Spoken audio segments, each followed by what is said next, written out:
నాకు జనగణమప్ప కృష్ణారెడ్డి గారు ఈరోజు మన గ్రామానికి రావడం ఎంతో శుభపరిణామం. పిల్లలు గత 10-15 రోజులుగా గౌరవ శాసనసభ్యులు సార్ మా గ్రామంలో జరుగుతున్న ఈ క్రికెట్ టోర్నీని తమరి చేతుల మీదుగా ప్రారంభించడం.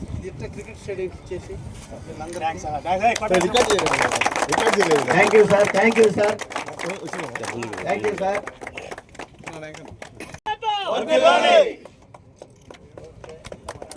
అయ్యా మాకు హామీ ఇచ్చారు. మా గ్రామం తరఫున మీకు అందరికి ప్రత్యేక ధన్యవాదాలు. అదేవిధంగా మీరు కావలి నియోజకవర్గాన్ని ఒక సుందర నియోజకవర్గంగా సార్ మా గ్రామానికి మీరు ఇచ్చేసినందుకు మీకు ప్రత్యేక ధన్యవాదాలు తెలియజేస్తూ, మాకు ఇక్కడ ఇంకొక చిన్న ఇష్యూలు ఉన్నాయి. ఆ రోజు మేజర్ ఇష్యూలు ఏమిటంటే మాది ఇంతకుముందు అల్లూరు పంచాయతీలో ఉన్నింది సార్. మాది అల్లూరు మండలం సింగపేట పంచాయతీలో పోవాల్సి వస్తుంది. అక్కడ ఏమి జరుగుతుందో మాకు తెలియదు. ఎక్కడ క్రాప్లో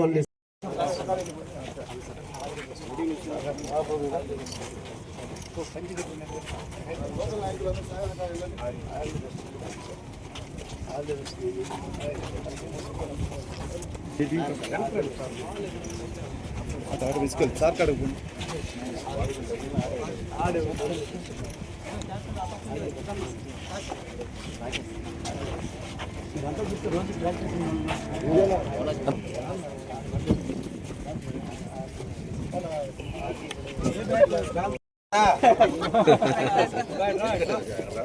మేము వాళ్ళ లాంటి వాళ్ళం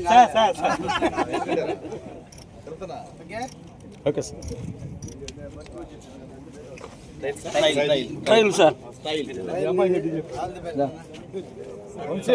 సార్ తీసుకొచ్చి సార్ కొంచెం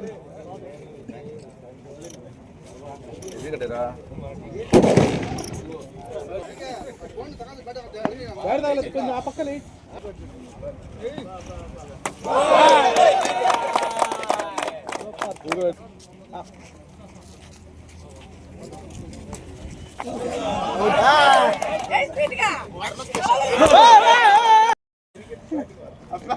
డైరెక్షన్ ఇదే అవనా పక్కరా.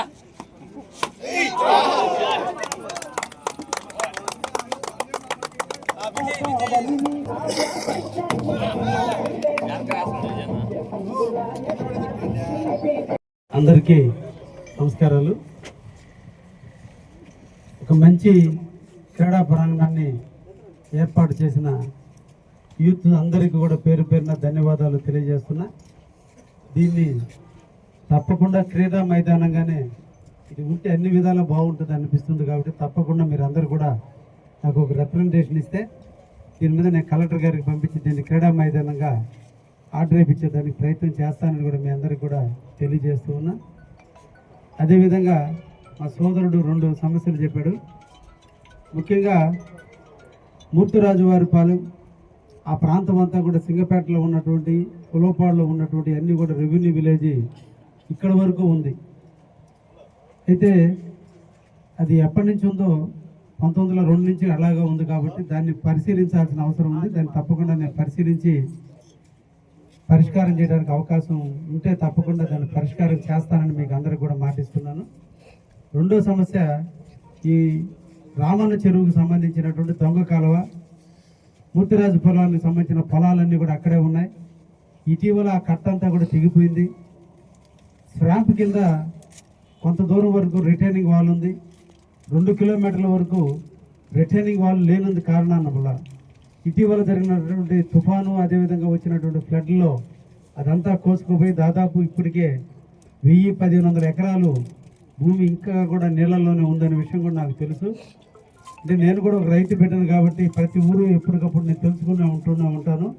అందుకోసమే ఈరోజు ఉదయమే ఇరిగేషన్ అధికారులతో రివ్యూ చేయడం కూడా జరిగింది. దాని మీద మొన్నటి రోజున అధికారులందరినీ కూడా పంపించి ఫీల్డ్ మీద చూసాం.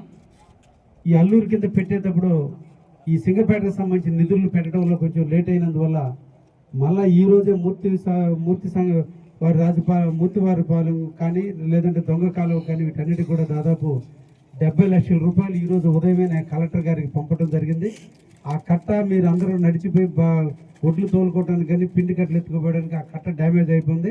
మీరు చెప్పింది 100% వాస్తవం. దానికి మరమ్మతులు చేయడానికి కానీ లేదంటే ఆ తూటాక అంతా తీసేసేదానికి కానీ ఆ కాలువలో ఉన్నటువంటి అంతా కూడా పూడికలన్నీ కూడా తీసేదానికి 70 లక్షల రూపాయలు ఇప్పుడు మంజూరు కూడా చేయించేదానికి కలెక్టర్ కూడా పంపించడం జరిగింది. 19-20 తేదీలో కలెక్టర్ దగ్గర నుంచి ఆర్డర్ కూడా వచ్చేటట్టుగా కూడా మీకు ప్రయత్నం చేస్తానని కూడా మీ సందర్భంగా తెలియజేస్తూ, యువత సంక్రాంతి వస్తుందంటే చలికాలం ప్రతి మనిషికి బద్ధకం ఉంటుంది.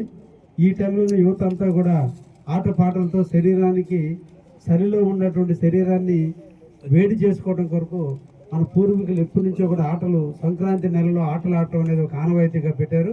ఎందుకంటే మనం చలిలో ఉన్నప్పుడు కాళ్ళు చేతులు బిగుసుకుపోతాయి కాబట్టి ఆ టైంలో విలేజ్ ఆటలు అంటే ఒకప్పుడు బొంగరాల ఆటలు లేదంటే కోడిగుండు ఆటలు తర్వాత కోడి బిళ్ళని రకరకాల ఆటలు ఉండేవి. అవన్నీ కాలగర్భంలో కలిసిపోయి ఈ రోజున కొత్త కొత్త ఆటలన్నీ కూడా వచ్చినాయి. కానీ ఈరోజు ఆ సాంప్రదాయాన్ని మన తిప్పవాసులు అందరూ కూడా పుచ్చుకొని ఈరోజు 20 రోజుల పాటు మీరు టోర్నమెంట్ నిర్వహిస్తున్నందుకు మిమ్మల్ని ప్రత్యేకంగా అభినందిస్తూ ఆ ప్రైజ్ అమౌంట్ కూడా నేనే ఇద్దామని చెప్పే లోపల పేర్లు రాశారు. కాబట్టి ఆ ప్రైజ్ అమౌంట్ వారు మీకు నేను ఏదో ఒక రూపాయన మీకు అమౌంట్ కూడా ఇస్తానని కూడా మీకు ఈ సందర్భంగా తెలియజేస్తూ నన్ను ఆహ్వానించినందుకు మీ అందరికీ కూడా ధన్యవాదాలు.